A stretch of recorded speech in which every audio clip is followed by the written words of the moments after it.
Karina Gama is the sole owner of GoApp, the production company behind Bolsonaro's film. She also owns a non-governmental organization. And what was discovered by Folha de São Paulo, then O Globo investigated and O Globo confirmed it with its sources in the police. Then O Globo has already published this as well. Karina, she hired the company to provide services, and one of the partners is exactly Alex Leandro. And I reiterate, he is a member of the PCC and has even been in prison since December for the crime of femicide. And he has more than 60 cases against him, including extortion, kidnapping, robbery, threats, every kind of situation you can imagine. So Karina hired a company that he was a partner in. Up to that point, I said no, but sometimes you can hire a company and you don't know who the partners are. So up to that point, I said that's kind of pushing it, but that's not all. It turns out that same Alex has an NGO where he is the sole owner of the NGO. This NGO, it was hired and for 12 million raised by Karina. And the money she paid to Alex's NGO, he's in jail and is a member of the PCC. Guess where the 12 million raised she paid to the NGO came from?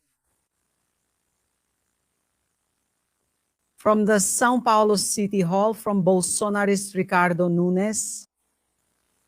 Remember that she won the bidding process. I don't know how she won that bidding process, guys. She won the bidding process with the São Paulo City Hall. I repeat, from Bolsonarist Mayor Ricardo Nunes. It was 108 million raised. Then there was support. There were 3 amendments, and it went up to 150,000, 157 million raised. And she won this bidding process to install equipment to provide free internet through Wi-Fi for underprivileged communities, 5,000 locations. She subcontracted Alex Leandro's NGO and paid him 12 million to do the job.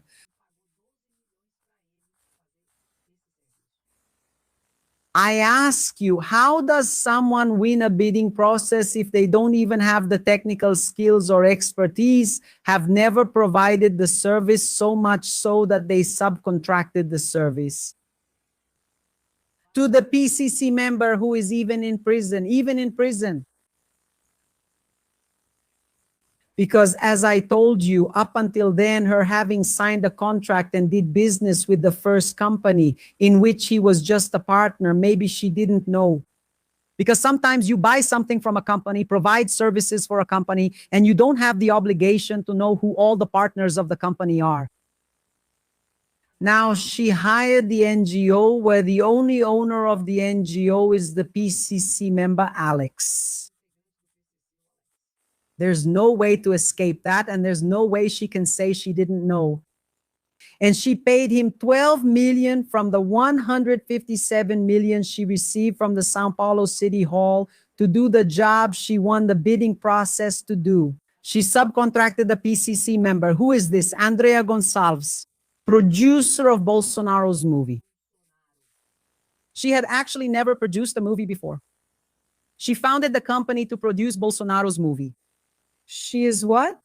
There is an alliance, a direct connection with Mario Frias, former Minister of Culture and of Bolsonaro, federal deputy executive producer of Bolsonaro's movie.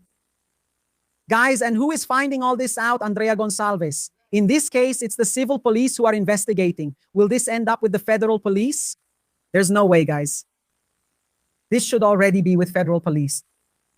And the civil police are the ones investigating all of this right there in São Paulo because the scheme is big. Bid fraud, corruption, money laundering, bribery, and now this new situation. It's right here, look, so you can see. Alex Leandro, look at this one. Accused of throwing a woman from the 10th floor, he received 12 million from the producer of Bolsonaro's movie by Karina Gama. I don't know if you remember this case here. Alex, he has more than 60 lawsuits that he's involved in. According to the public prosecutor's office, he is a member of the PCC in São Paulo. And he has been in prison since December because, according to the police and the public prosecutor's office, he took his wife and threw her from the 10th floor. I don't know if you remember this. I'm going to show it here for you so you can remember. This had a lot of repercussion at the time because it was a very serious situation. Here it is. Look, it was even on CNN. A man was arrested for femicide after throwing his wife from the 10th floor. Liv Natalia Laxon is the one bringing us the information. Welcome, Natalia. Hi, Clarissa. Good morning to you and to everyone joining us live. This arrest was authorized by the court after a request from the civil police. Therefore, Alex Leandro Bishop dos Santos is being held in preventive custody. He is suspected of throwing his wife, Maria Catian Gomes da Silva, 25 years old, from the 10th floor of a building. Unfortunately, she did not survive her injuries and died. This case happened at the end of last month in the south zone of São Paulo's capital. At the time, her husband even claimed that she had taken her own life. But the investigation began to suspect him after hearing some testimonies, collecting some evidence, and also finding inconsistencies. And analyzing security camera footage from the building, which shows moments before this happened, Alex assaulting his wife. When questioned about this, he ended up saying that he and his wife were coming back from a party and had an argument because he wanted to spend a few days with his son during the Christmas period, and she didn't agree. This son then would also be, So he's in jail because of that, but he is facing more than 60 cases. In fact, in the article that just came out on G1, they included exactly this video. Here, look, I'll see if I can find the video about this situation. It goes like this. A partner of a company linked to Ark Houses production company has been identified by the public prosecutor's office as a member of the PCC and is in prison for femicide in São Paulo. There is video from the time of the events. This here is a fake document. Actually, not a fake document. It's the hiring document. Here, look, service provision contract for implementation and operation of public internet network maintenance. Look here. She, the Conhecer Brazil Institute from Karina, she hired Favela Conectada Service and Technology, whose sole owner is Alex. She hired him for 12 million reais to do the service, for which she won the bid. This is further proof that she had absolutely no ability to provide the service. I asked Ricardo Nunes, the mayor of São Paulo, how did she win this bidding process? But there's a video I want to show you. Let me see if I can find it here. I think it got deleted, but anyway. G1 and Globo News themselves just reported this story a little while ago. This situation is really serious, guys. And like, where's Trump, right? Trump said that PCC and Comando Vermelho are terrorists. Yeah, that's right. We already know that it's already been discovered that a company linked to the PCC, which is known as the PCC's company, sent money to Havergate, to the Texas Fund, which is managed by Eduardo Bolsonaro's lawyer, Paulo Carlizio. We already know that. It's been discovered. And now this new connection with the PCC involving Bolsonaro's movie, Karina Gama, a close ally of the Bolsonaro supporters, who to me is just a front, nothing more than a front. And this situation just happened now. It was just on Globo News. Pay attention. With two parts. First, the issue of the contractual relationship between the Conhecer Brazil Institute from the businesswoman Karina Gama. Karina Gama, owner of Go Up Entertainment, which is the producer of the film Dark Horse, which tells, or will tell, since it hasn't been released yet, the life of former President Jair Bolsonaro. Let's go. I have several documents to show you, starting with the contract. Karina owns Go Up, but she also owns the Conhecer Brazil Institute. This one here was contracted by the São Paulo City Hall, a contract signed in 2024 for the installation of Wi-Fi networks, Wi-Fi hotspots in the favelas here in the capital of São Paulo. And here, according to this document, which is an accountability report from the City Hall itself, look, the Conhecer Brazil Institute hired the services of this company, Favela Conectada Services and Technology. Let's review who owned this company at the time of the contract, since the owner is well known to the public prosecutor's office and civil police. First, let's remember the contract. If you're following this story now, it provides for the installation of 3,200 Wi-Fi points here in the city of São Paulo. And between July 2024 and December, we have here almost 4 million, 3 million, and 800,000 in invoices. From invoices attributed to this company, Favela Conectada, which is what our colleague Rodrigo Rodriguez, as I mentioned, from G1 was able to gather in documents. Now, what is Instituto Conhecer Brasil? I've already explained what it is and who owns Favela Conectada. Let's indicate he had already left the partnership, though this was during contract signing and until the end of last year. Leandro Bispo dos Santos. That last name there. Exactly. This is a document from the commercial registry that proves he was the owner of this company here, Favela Conectada Serviço e Tecnologia. When the City Hall signed with Instituto Conhecer Brasil, and Instituto Conhecer Brasil, let's say, subcontracted this company, Favela Conectada, and he is, according to sources from the Public Prosecutor's Office of the State of São Paulo. On the next screen, I will show a document from a court case. And according to sources from the civil police, I spoke with Dr. Lincoln Gakia. I spoke with police chiefs who have already worked in the intelligence sector, who are familiar with exactly this type of investigation. Today, he's under arrest. Leandro Bispo dos Santos is here. Look, a document from the Court of Justice. All the documents I'm showing here are public. He is being charged with femicide. Here is the simple homicide charge, because he is accused of throwing his then girlfriend, from the 10th floor of a building here in the south zone of São Paulo.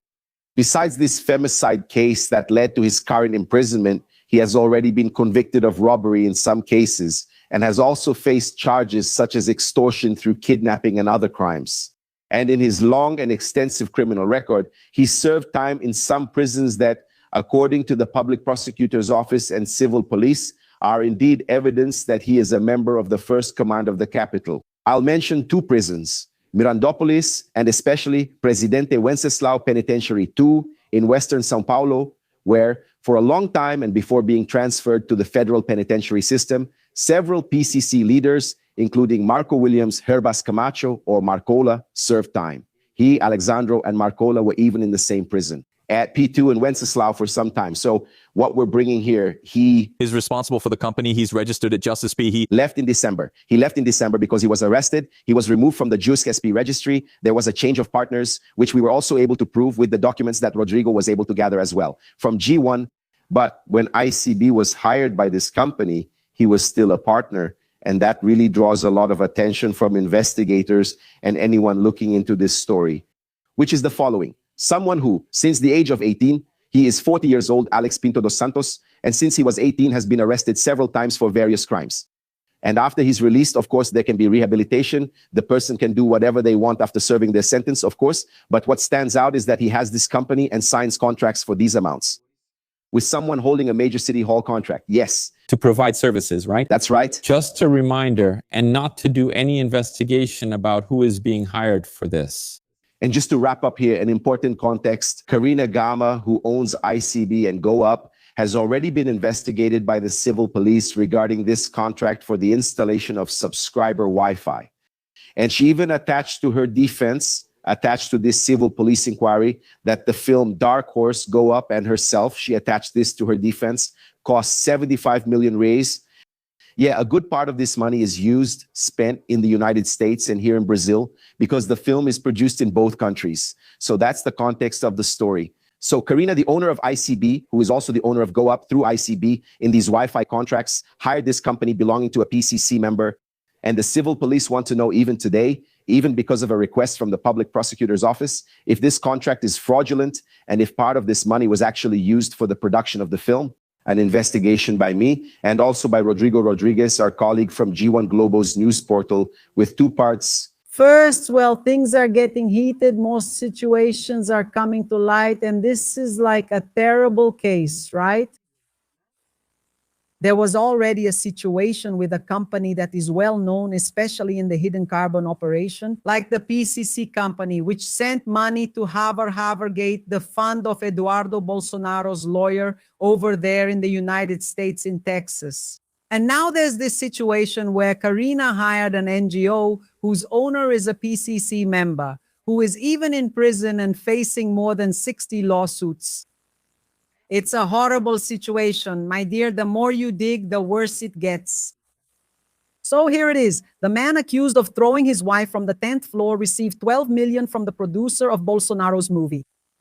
The public prosecutor's office is investigating a 108 million contract for public Wi-Fi from the São Paulo City Hall with the NGO of the producer of the movie about Bolsonaro.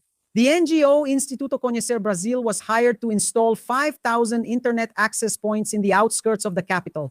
Instituto Conhecer belongs to Karina, the sole partner of the producer of Bolsonaro's movie. Yes, the Nunes administration says the public call was transparent and without objections. How did she win this bidding process? She has already answered all the prosecutor's questions and it's under investigation. Dak Rose, the producer of the feature film about Bolsonaro, has never made a movie. The owner of Go Up Entertainment, the production company responsible for the controversial Bolsonaro film, journalist Karina, has never released any movie, neither in Brazil nor abroad. Besides Go Up, the other two companies listed under Karina's name in the National Film Agency Unseen System have also never registered or released any production in the country, whether in movie theaters, broadcast TV, or cable TV. Apparently, the company was formed to make the Bolsonaro film Dak Rose. It's in theaters. At the center of the crisis sparked by the revelation that the presidential pre-candidate Flavio Bolsonaro demanded millions of reais from the owner of Banco Master Daniel Borcaro, supposedly to finance the project. So the situation is complicated. Yes, it's Bolsa Master. The NGO linked to Bolsonaro's biographical film becomes a target of the civil police in São Paulo. The NGO is run by the journalist Karina, who is also connected to the production company Go Up. Not just connected, she owns Go Up, which is responsible for the film. So the more you dig, guys, the worse it gets. And from all indications, this film was really used as a tool for money laundering, paying bribes, illegally sending funds abroad, and a lot of other situations involved. Look here, the Office of the Comptroller General of the Union is auditing to find out if public money from amendments ended up in Bolsonaro's film. What happened? The Office of the Comptroller General of the Union requested the film's financial statements. Why, Andrea Gonçalves? Because there's suspicion that money from parliamentary amendments went to the film. Why, Andrea? Because money from parliamentary amendments went to the NGO. Whose? Guess, Karina's. This brought the Office of the Comptroller General of the Union into the story. Since Andre Mendonça is kind of inactive or sort of in between, right? The other agencies will start to demand and monitor the situation. Then the audit office requested the financial report for Bolsonaro's movie from Karina, the producer of the film. She has to provide this financial report, guys. Oh, Andrea Gonçalves, the money went to the United States to Havergate. It doesn't matter. Because she already said that the movie cost 75 million reais. It's probably the most expensive movie in the history of Brazilian cinema. She will have to give a detailed account, every single detail. How much was for Vorcaro? How much was for I don't know what? How much came from earmarks? How much was for everything? What is suspicious is that the money from parliamentary amendments, notably from Mario Frias, former Minister of Culture, from Bolsonaro, the executive producer of the film, it went exactly to the film's reel. And it definitely wasn't for the film, right? It must have gone into someone's pocket. So now the Federal Audit Office has also gotten involved in this story. Shall we see some statements? What do you all think about all this, guys? Guys, I'm sorry, but there's no way. There's no way you can say this thing was right, that everything is fine. There's no way. So the last one now, on the 28th, Flavio is going to leave for Argentina. Do you think he'll do like his father did? Write a little letter, hand it over to Radio Ravinha, and ask for political asylum soon? If things get tough, will he run away to Argentina soon? He's going to Argentina on the 28th. It's just unbelievable. Look at this. Flavio is going to Argentina and is supposed to discuss the rise of the right with Javier Milei. Sure, he's already paving the way for himself in case he needs to run away, see? Grab the tail of the kite.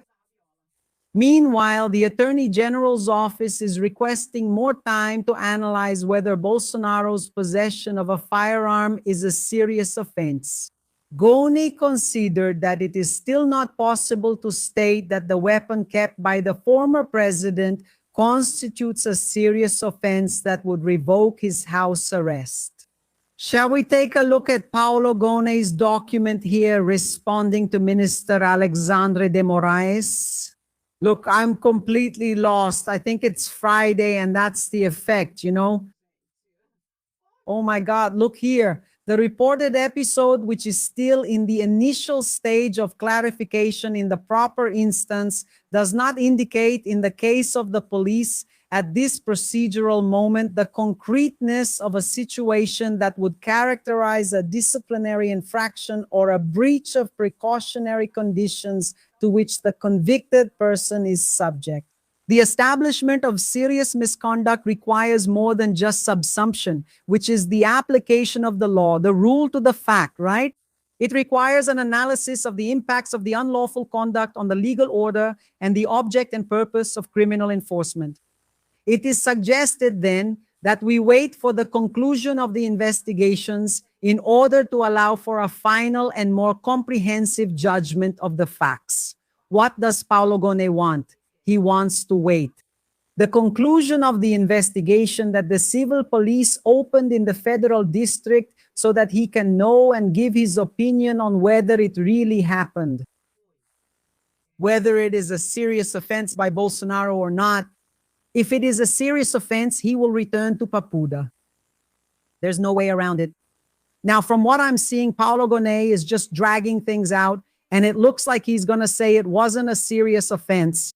It was without malice, without intention, without any ill will, that he had no intention of using that weapon for any criminal act, but it was for self-defense that the weapon should be seized, and that everything is fine, that he can stay at Papudinha. From all indications, that's it. This decision will reportedly be made next week as Alexandre de Moraes awaits a statement from the Attorney General's office. After the Attorney General's office gives their statement, there will still be a statement from Bolsonaro's defense. And from what everything indicates, what will happen? Bolsonaro will stay there under house arrest. That's what it looks like. What do you think? That's what I felt about this thing with Paolo Goni, you know? Well, let's see how it turns out. Meanwhile, more people are speaking out about Ms. Sheka's situation and the whole mess. And look at this. We have to remember this here because Michelle... Criminal. Bolsonaro is the leader of a gang. Sue me, Bolsonaro, and see if I don't prove that you and your sons were stealing money from your office with gas expenses, stealing housing allowance money, stealing money from ghost employees. Call Natalia Queiroz's daughter, who has 10 deaths. On her record, the housing allowance was overlooked. Dad, I still remember when they interviewed him and asked, what do you spend this money on since you can withdraw the allowance in cash? Right? I spend mine fucking your mother? Folks, Bolsonaro is a criminal. Bolsonaro is a gang leader. Yeah, you can see that Michelle is right not to want an alliance with Ciro. But soon the Bolsonaro supporters are going to make excuses for Flavio Bolsonaro, for Eduardo Bolsonaro, and they're going to blame Eva, they're going to blame Michelle, the woman, as always. Michelle should have self-respect and walk away. That's what she needs to do, right? In fact, Congressman Leonel Hayden also talked about this situation here. Look, go ahead and smash the like button, guys. Today is Friday, for God's sake. Whoa, wake up, everyone. Look here. This family is very close and also very excitable. They fight over anything, but they always end up asking for forgiveness. But Michelle Bolsonaro said that Flavio Bolsonaro disrespected and humiliated her, and that he humiliated a woman, disrespected a woman, and especially his father's wife. And what's more, at the end of her very well-edited 25-minute video, she airs her dirty laundry in public. And Michelle Bolsonaro declares, in a way that keeps up the suspense, that she knows a lot more things. And she says not to take her for a fool, and that Jair Bolsonaro agrees with what she is saying publicly. How is Flavio Bolsonaro's campaign going to turn out now when he doesn't even have the support of someone who knows him personally and is around him every day, which in this case is his father's wife? His father's wife can't get along with her stepson. She considers Flavio Bolsonaro disrespectful, a guy who humiliates a woman, and we're talking about Michel Bolsonaro too, who also has an important position in the PL. So what now? Whose side will the PL take? Michel Bolsonaro's or Flavio Bolsonaro's? After all, is Flavio Bolsonaro really a good candidate, considering that not even his stepmother accepts him? And is the Bolsonaro family going to keep acting like they're a monarchy? You have to have the DNA, you have to have the last name, then they pick who the candidate is. It's shameful, isn't it? By the way, Michel Bolsonaro, as a leader and director at the PL, if I'm not mistaken, earns more than 40,000 reais a month paid with public money. It's me, you, the party fund, who pays Michel Bolsonaro's salary of more than 40,000 reais. But to me, this shows the danger we face if, Flavio Bolsonaro becomes president of the republic. What I said here yesterday at the podium, even regarding women's rights. And today, another congressman from the PL party was arrested for embezzling funds from parliamentary amendments, which is something that needs to be discussed in politics. Maranhãozinho is the name of this congressman from the PL party who was arrested and was the target of a search and seizure warrant. He was embezzling parliamentary amendments, specifically these amendments called PIX amendments, from the secret budget that is sent to a city hall with no tracking, and he was pocketing the parliamentary amendments and diverting public money. So it's not just the PL I'm talking about. I'll also mention the city councilman from the Workers' Party in São Paulo, who was arrested because he had ties to the PCC. Just like Tarcísio's security guard had ties to the PCC, and so did Tarcísio's biggest campaign financier, Vorcaro, who also gave money to Flavio Bolsonaro, definitely laundering money. Since he laundered money for the PCC, a good part of the funds that were sent to Bolsonaro's movie, which nobody really knows if they actually went to the movie, definitely came from embezzled PCC resources. But this city councilman from São Paulo was coordinating public policies and also the management of public transportation with the PCC. Fortunately, he was arrested. Fortunately, at this moment, he's in jail, and he needs to stay in jail. He needs to be punished because the Workers' Party cannot condone any act of corruption. Just like Jacques Wagner, who was fortunately removed from the government leadership in the Senate and now has full freedom to defend himself. If he is found innocent, he should seek retraction. If he is found guilty, he should pay the price. If I ask Flavio Bolsonaro, I ask anyone who is by my side, because no one is immune to corruption. But what we have to do is demand the punishment of those responsible. We have to demand thorough investigations so that in politics, this kind of parliamentarian, this kind of politician can no longer prosper. Because today, the way this practice of corruption has been established, we now have a pre-candidate for the presidency of the Republic who has clear ties with money laundering at Banco Master, with the Banco Master scandal, with the INSS scandal, with the PCC money laundering scandal, which all went through Banco Master and which ended up fueling it. For me, actually, it's not just a movie. But even Flavio Bolsonaro's pre-campaign for the presidency of the Republic and his brothers stay there in the United States to conspire against our country. Thank you very much. That's right. And speaking of scandals, since we're talking about scandal, Flavio Rachadinha just gave an interview to Metropolis to Ricardo Capelli, and he confessed. He can't deny it now, right? There's no way he can anymore. Do you remember that at the beginning of this week, Lauro Jardim, the journalist from Globo, the one Daniel Vorcaro said should be the target of a hitman staging a robbery and knocking out all his teeth? Lauro Jardim went public and said that Flavio Bolsonaro met with Daniel Vorcaro at Daniel Vorcaro's house in Brasilia. And Flavio stayed silent and quiet.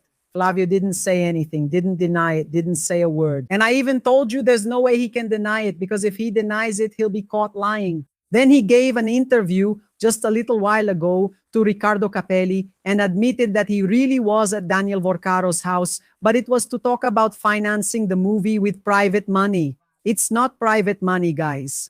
It's stolen money. Let's watch this clip from today's interview that Flavio Rachadinha gave to Ricardo Capelli, or is he not called that anymore?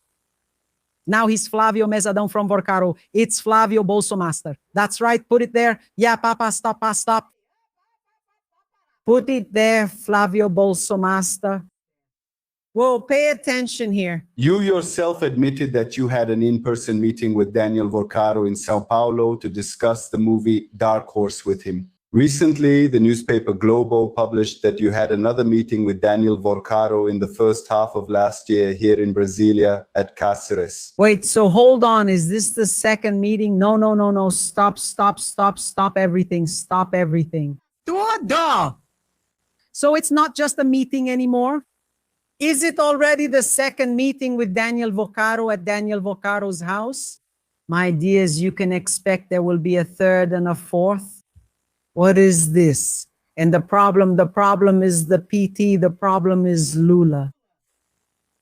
This crook here, Flavio Bolsonaro, who said he didn't know Daniel Vorcaro. No, I don't know Daniel Vorcaro. That's PT's fraud. It's Lula's, it's Lulinha's. Then suddenly we're finding out here Flavio Bolsonaro himself admitting that he's already been to 2 meetings at Daniel Vorcaro's house. And do you know why he won't deny it? Because there's no way he can deny it, because he knows that it's very likely there will be evidence, videos and audios from those meetings of his. Now he's going to say it's a private matter, private money. Where is Daniel Vorcaro involved? There's stolen money from retirees, pensioners, public servants. It's money stolen by Daniel Vorcaro's mafia. And by the way, at one of these meetings, Daniel Vorcaro was already wearing an ankle monitor and had just been temporarily released from jail. So he already knew everything, Flavio. My goodness, things are falling apart more every day. Let's let him finish talking here. His house in Brasilia. Was there this second in-person meeting with Vorcaro, and what was discussed? Hey, Capelli, I always say nothing has changed. It's just more of the same. It's a stretch, right? No, it's not more of the same. You used to say you didn't know Daniel Vorcaro.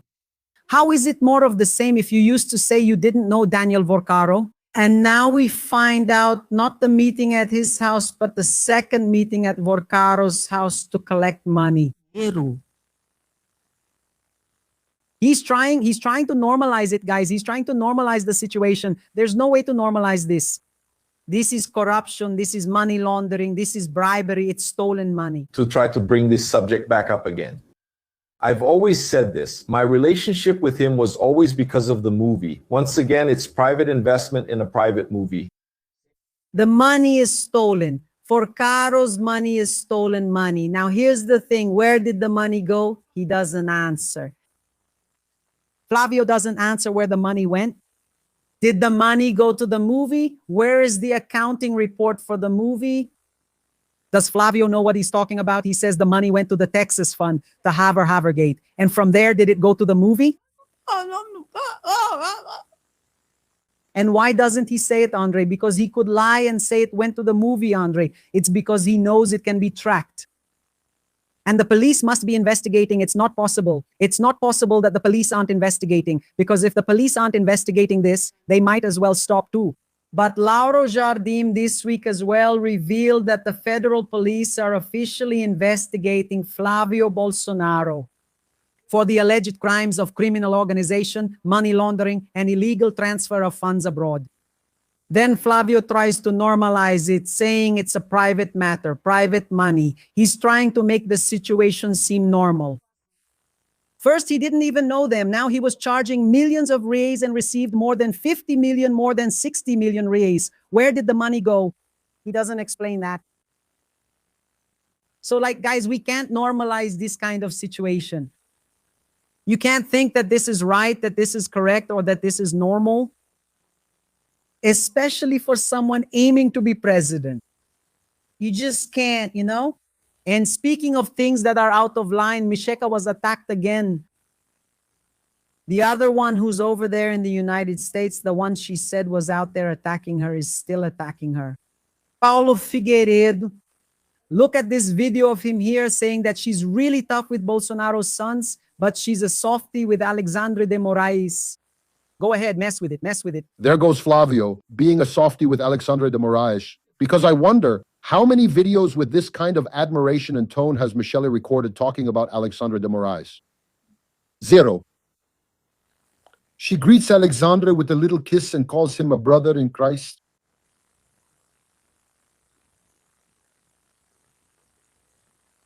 She says Alexandre might convert. I would thank God for that because I also believe Alexander can convert. Yeah, but there's a catch, right? You all are also being soft with the leftist communist Kiro Gomez. And she's right to say that. If she's being soft with Moraes, it's very likely so that the other guy can stay under house arrest. At least there's a reason, right? Now, why are you being soft with the leftist communist Ciro Gomez? That's what she's asking. And I'll tell you, they're going to keep attacking her. They're going to keep doing this. Why? Because they're misogynistic, they're sexist. That's it. She's the one who needs to have some self-respect and get away from those people, isn't it? And there's also the situation where Bolsonaro was left out of Volcaro's scheme, right? Bolsonaro felt betrayed, as I explained in the live stream today at 8:30. So it's like the pot calling the kettle black. Now they need to have some shame, right? Now it's all about schemes, isn't it? That's what Michelle wants. Michelle is Bolsonaro, right? At least over there. And you know that Flavio is going downhill. Maybe she'll rise, right, Michelle? This one is the brother of that one. No one's a fool here. Now, there was a very interesting statement, which I think is worth us repeating here from Simone Tebet yesterday. Very nice. It moved me and even moved Lula. Let's watch her statement here because this is worth it. Go ahead and hit the like button, like, comment, and share. Lula, 4-time champion. Watch, watch. I was watching a video of President Lula and someone asked the following question, President, but do you believe in God? Are you a spiritual person? You said one of the most beautiful things I've ever heard in my life. How could I not believe in God? I am the result of a miracle. I was born in the backlands of Pernambuco, where out of every 10 children who reached 7 years old, most of them died and I survived. I was the first one to finish grade school, the first one to have a signed work card. And then you said something among many things wonderful. I am the result of love, the love of a mother of 8 children who taught me to never give up. Who thinks like that? I do. He is a blessed, prepared, enlightened person. May God always guide you, President. And may the day come when history recognizes the greatness of your soul. One day I was watching a video of President Lula, and the person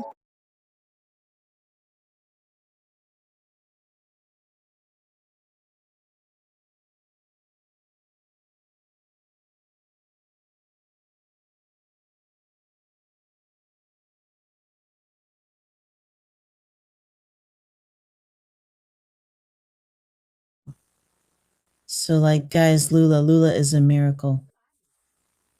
Lula is a miracle in a Brazil full of racism, full of discrimination against the poor, against Black people, against Northeasterners, with glaring, violent, inhuman social inequality. Lula came from the backlands, and for the 3rd time, he is president. Lula had to give that answer. How could I not believe in God if I am God's miracle on earth? And it's really important for us to bring this up because there are a lot of people who say that Lula doesn't have faith and things like that. But it's all lies from those lazy people who use evangelicals and Jesus Christ to manipulate the masses. Lula is one of the greatest examples that God exists. He is a living miracle. And that's why I believe, among other reasons, of course, that he will win for the 4th time. Exactly because he is blessed and chosen by God. Taken from the backlands to become the only president of the republic 4 times. That's why I write it down. Lula, 4-time winner. I believe that. Do you? My dear, smash that like button, like, comment, and share. Kisses, take care. Thank you. See you next time. And